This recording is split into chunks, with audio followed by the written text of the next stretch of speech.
According to the business plan, company valuation is expected at $360 million. Anyone can join for as little as $5,000. I plan to primarily support the team from California next year.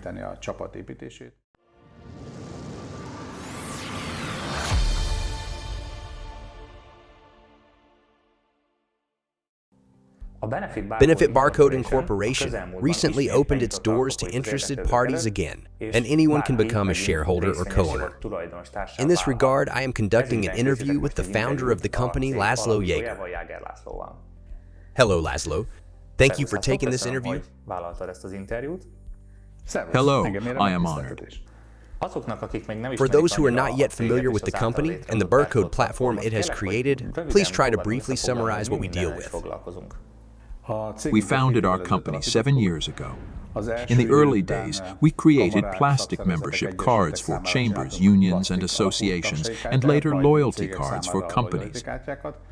As time progressed, we virtualized the plastic cards, made them viewable through an application, and recently started dealing with the merchandise portfolios of celebrities, influencers, artists, and athletes.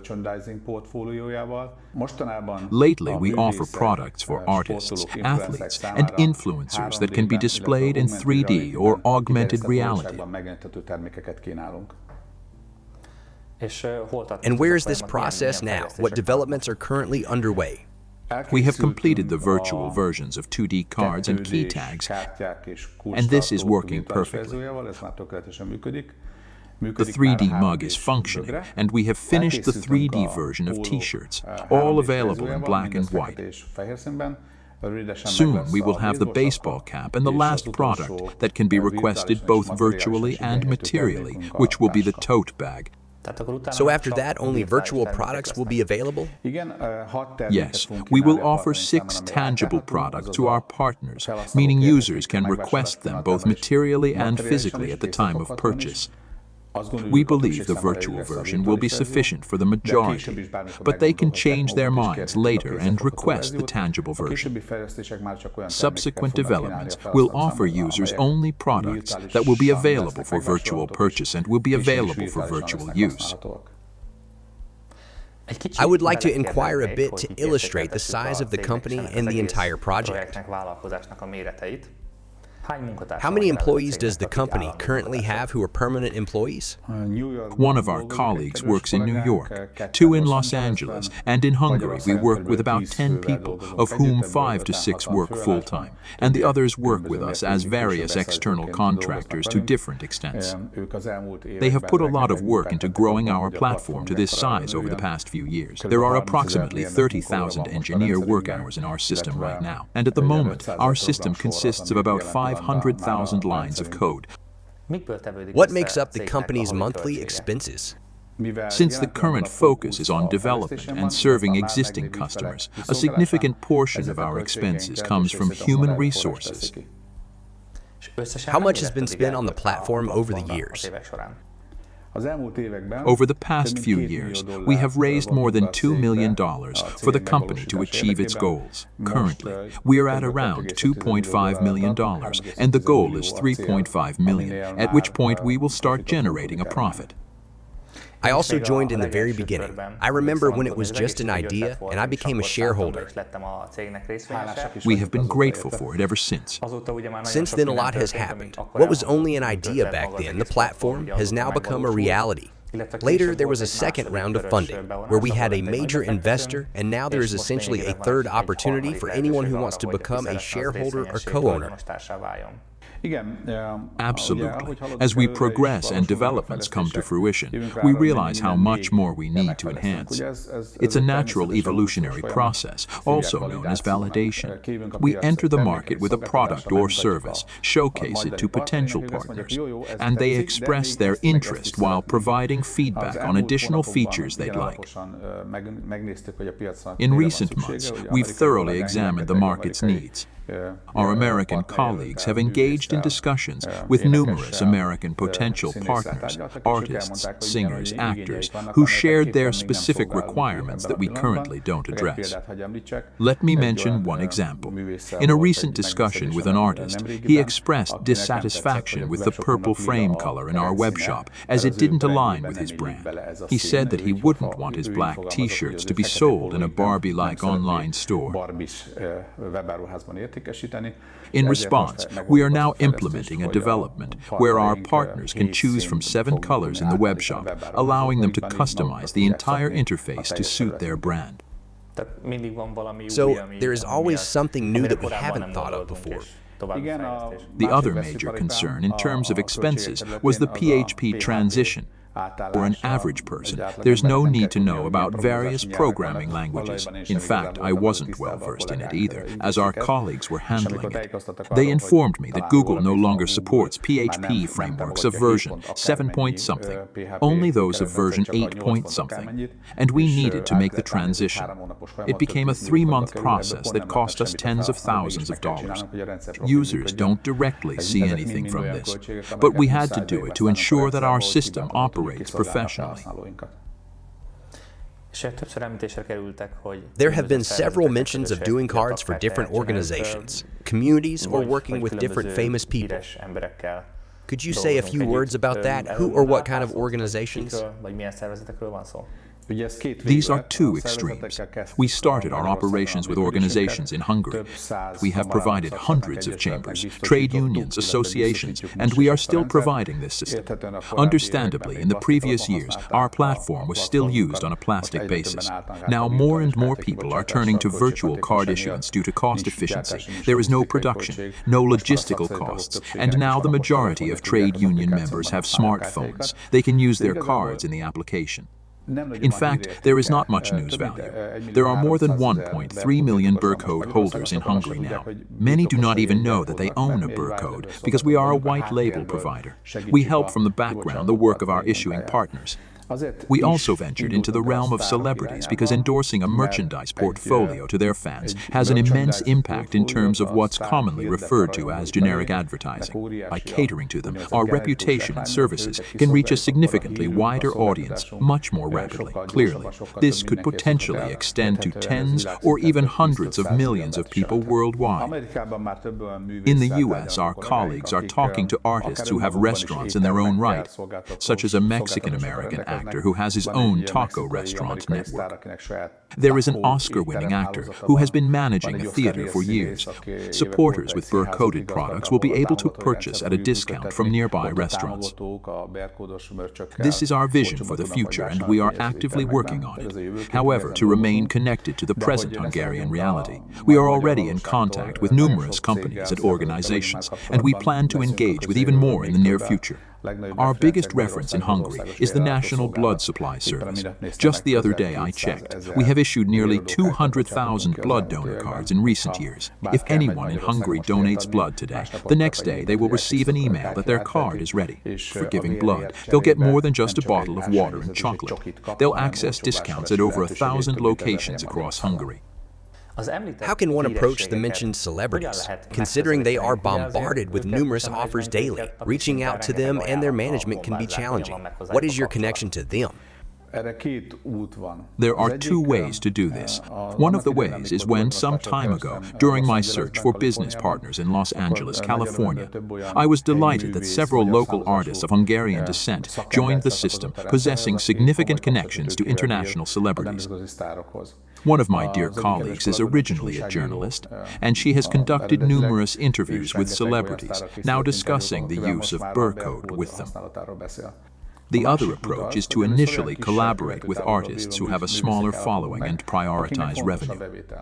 They will serve as good references, and when a big star sees how skillfully a smaller artist expanded and greened out their merchandising portfolio, they also wouldn't want to miss out on this opportunity. As we discussed earlier, new development needs continually arise, leading to another round of fundraising. How much capital is needed for this new round? In recent months, we have invested a significant amount of time in creating a professional and easily understandable business plan, accompanied by its financial projections. We have thoroughly calculated what additional costs we need to find sources for to achieve the originally set goal of reaching 100 million users within 2 years by the end of 2025. This requires an incredibly dynamic growth. We need to grow very, very quickly and on a large scale. Back in the day, we filed a patent in Hungary and started our activities in this direction, but we are well aware that with a slight modification, anyone can create something similar. The best antidote against being copied is to grow rapidly and on a large scale. By the end of next year, we aim to have 10 million users, and by 2025, 100 million users. To achieve this, we spare no expense. In addition to building the market well in the United States, we also need to establish ourselves in the Asian region, understanding how fan culture operates in Japan and South Korea, and not forgetting the Chinese market. A few months ago, we had the opportunity to meet with the economic attaché for Shanghai and Beijing. Although they confirmed that it is a huge market and worth trying, they also drew our attention to the challenges. For example, Google Maps doesn't work there. We need to rewrite the application to function on Huawei phones. We have to develop the same application for compatibility. So, in order to become as large as quickly as possible, additional sources are needed. We cannot afford to start growing only when these resources are available from the revenues. Therefore, I have decided that, at the moment, I hold about a 60 to nearly 64% ownership share. I am keeping only 50% plus 1 share for myself, and I offer the rest to future co-owners who will assist us with their funds in achieving these goals. Then there is India and Bollywood, in the Asian market, which is also a huge area. India, again, is in a different cultural sphere. Perhaps we have an easier task there because we can start with the English language, although there are local languages and dialects we need to prepare for. And coming back a bit to Asia, South Korea, and Japan, they use different character sets. Our platform will soon be launched in Spanish, but these are still languages that use Latin characters. If we move to Asia, we also need to allocate significant costs to accommodate characters written from top to bottom or from right to left, as is the case in the Arab region. An average Hungarian or European user might not be aware of this, but for those aiming to serve the global market, we need to be prepared for such challenges. For those becoming shareholders now, what kind of growth or value increase can they expect? The simplest answer to this is that it depends. According to our business plan, we anticipate a company valuation of $360 million by the end of 2025 and the beginning of 2026. If someone checks our page designed for prospective shareholders, they can see that one can join for as little as $5,000. For those entering with a smaller amount, let's say several hundreds of dollars, they can expect roughly a 5-fold, 6-fold, or 8-fold growth according to our business plan. If someone can invest a larger amount, couple of thousands, they could potentially expect a 10-fold growth. For someone considering a substantial investment, say $1 million, they might achieve a 15 to 20 times growth in the next 2 to 2.5 years. The next question is more of interest to me. Many people tend to think about the potential value increase when buying shares in any company. In your opinion, is it worth becoming a shareholder with us now for potential value increase and a later exit point, or perhaps for dividend payments? I can provide a classic economic response to this. If at the end of each year or the beginning of the following year the management evaluates where the previous year's profit can be best utilized, and if the majority ownership at that time determines that reinvesting the money can achieve a greater company value than the dividend payout, it makes sense to reinvest. In this classic scenario, someone can sell a portion of their shares, earning more with a higher return than what they would have received in dividends. However, when the point comes where we have so much money that we don't know where to put it, and this will inevitably happen, then dividends will be paid out to the shareholders in proportion to their ownership. Given these ambitious goals, does the company plan to go public, and if so, when? My short answer is yes. Firstly, because I promised it to the shareholders. Many joined with the question at the beginning of whether we plan to go public, and we said yes. We hope that when this happens, we won't need money anymore. According to our business plan, we will be well profitable by then. Going public in the United States typically results in the company's value increasing tenfold, and we wouldn't want to miss this opportunity. When will this happen? Entering the American stock market is neither cheap nor quick.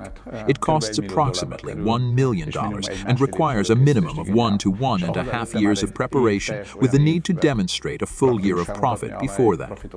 For us, the first year will be in 2025, so we believe we will list the company on the American stock market in 2026, 27, or possibly 28. What are your personal goals, and what motivates you for the future? At this point, we only need a few more months to conclude major negotiations in Hungary, initiate agreements that could increase the number of Hungarian users by several million, and a few new colleagues have joined the team, whose training will soon be completed. Therefore, I will no longer be needed in Hungary. Personally, I plan to primarily support team building from California next year. 2 years from now, when we go public, a professional American team specializing in this will lead the way. Thank you for the conversation and for providing insight into the company's operations and vision for the future. I thank you for the opportunity. For further information, everything can be found below the video, including financial and business plans. I've also started a series on YouTube where I present a more detailed overview of the company. However, if there are still any questions after this, feel free to reach out to me at the email address below. Thank you for your attention.